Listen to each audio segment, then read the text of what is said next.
తూర్పు గోదావరి జిల్లా రాజమహేంద్రవరంలో కల్తీ పాలు ఘటనపై వైఎస్సార్ కాంగ్రెస్ పార్టీ తీవ్ర ఆగ్రహం వ్యక్తం చేసింది.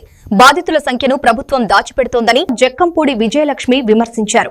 ఆస్పత్రుల్లో ఉన్న ప్రభుత్వం స్పందించలేదని, బాధిత కుటుంబాలను పరామర్శించకపోవడం నిర్లక్ష్యమని నాయకులు పేర్కొన్నారు. ఇది సాధారణ ప్రమాదం కాకుండా పాలనా వైఫల్యమని జక్కంపూడి రాజా వ్యాఖ్యానించారు. బాధ్యులపై చర్యల విషయంలో స్పష్టత లేకపోవడం అనుమానాలకు దారితీస్తోందని సూచించారు. క్రిమినల్ కేసులు పెట్టకపోతే రాష్ట్ర వ్యాప్తంగా ఉద్యమం చేస్తామని వేణుగోపాల్ హెచ్చరించారు. కల్తీ జరిగి ఇప్పటికీ వెలుగులోకి సుమారుగా 16 మంది ఈ కల్తీ కారణంగా అనారోగ్యం పాలై హాస్పిటల్లో జాయిన్ అయినటువంటి వాళ్ళు కావచ్చు, 5గురు ఇప్పటికే మరణించడం కావచ్చు మనకు తెలుస్తా ఉంది. ఈ కేసెస్ అన్నీ కూడా ఇవాళ ఉదయం నుంచి అమ్మ కానీ, అలాగే మా జిల్లా అధ్యక్షులు చెల్లిపోయిన వేణుగారు కానీ మేము వెళ్ళి పరామర్శించి వచ్చినప్పుడు కొన్ని కేసెస్ ఆల్మోస్ట్ 6 రోజులు, 7 రోజులు, వారం రోజులు కూడా గడుస్తూ ఉన్నట్టుగా కనిపిస్తా ఉంది. ఆల్మోస్ట్ మరి 1 వీక్ నుంచి ఈ రకమైనటువంటి పరిస్థితులు రాజమండ్రి లాంటి నగరంలో వివిధ హాస్పిటల్స్లో ఇటువంటి ప్రాబ్లంతో అడ్మిషన్స్ అవుతా ఉన్నారనేటువంటిది తెలుస్తూ ఉన్నప్పటికీ కూడా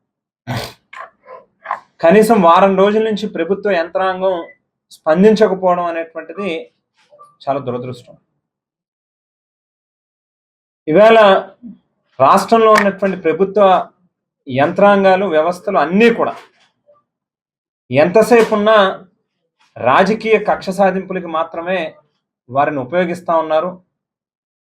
ఎక్కడా కూడా ప్రజల యొక్క బాగోగుల్ని మాత్రం పర్యవేక్షిస్తూ ఉన్నటువంటి పరిస్థితి కానీ, దాని మీద దృష్టి కేంద్రీకరిస్తూ ఉన్నటువంటి పరిస్థితి కానీ కనిపించట్లేదు. ఉదాహరణకి మొన్నటి రోజు అంబటి రాంబాబు గారిని జైలు నుంచి విడుదల చేసిన తర్వాత 150 మంది పోలీసులు రాజమండ్రి నగరంలో ఉన్నటువంటి 4 పోలీస్ స్టేషన్లకు సంబంధించినటువంటి సర్కిల్ ఇన్స్పెక్టర్లు, traffic, crime, Bommuru, Dowleswaram, Rajanagaram, Korukonda, entire police వ్యవస్థ అంతా కూడా అక్కడే ఉన్నారు.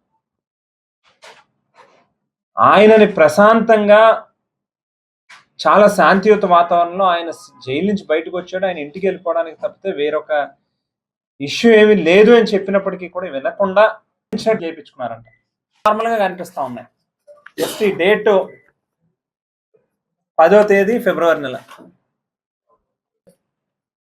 ఈ కల్తీ పాలు కారణంగా ఆమె ఎఫెక్ట్ అయ్యి లాస్ట్ ఈ 1 వీక్ నుంచి కూడా హాస్పిటల్లోనే డయాలసిస్ మీద క్రియాటినైన్ 3.6, యూరియా 120 పైన మెయింటైన్ అవుతా ఉంది. డయాలసిస్ చేస్తే, డైలీ డయాలసిస్ చేస్తే ఉదయం నుండి ఎవరైతే ఈ పాల కల్తీ వల్ల ప్రాణాలు కోల్పోయినటువంటి కుటుంబాలను పరామర్శించారు. పరామర్శించడమే కాకుండా ఆసుపత్రిలో ఉన్నటువంటి ఎవరైతే రేనల్ ఫెయిల్యూర్స్తో ఉన్నటువంటి వారు, అంటే కిడ్నీ సంబంధితమైనటువంటి ఫెయిల్యూర్తో డయాలసిస్, వెంటిలేటర్ పైన ఉన్నటువంటి బాధితులను కూడా నేను జక్కంపూడి రాజా గారు కలిసి పరామర్శ చేయడం జరిగింది. మీ ద్వారా ఈ ప్రభుత్వ కపట నిద్రని, లేకపోతే కావాలని చేస్తున్నటువంటి ఈ కార్యక్రమాల మీద కొన్ని ప్రశ్నలు వేయాల్సినటువంటి అవసరం ఉంది. పేదవాడి ఆరోగ్యానికి కానీ, మధ్యతరగతి ఆరోగ్యానికి కానీ, ఏదైనా ప్రమాదం జరిగినటువంటి ప్రజల యొక్క ఆరోగ్యానికి కానీ భద్రత, భరోసా ఇవ్వాల్సింది ప్రభుత్వం. రాజ్యాంగంలో మనం చేసుకునే చట్టాల్లో విద్యా, వైద్యం ప్రభుత్వమే నిర్వహించాలని పదే మనం మాట్లాడుకుంటాం.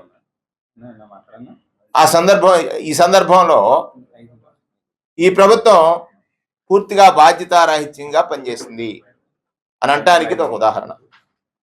బాధ్యతారాహిత్యంగా పనిచేసింది అని అంటానికి ఉదాహరణ నేను ఎందుకంటున్నానంటే,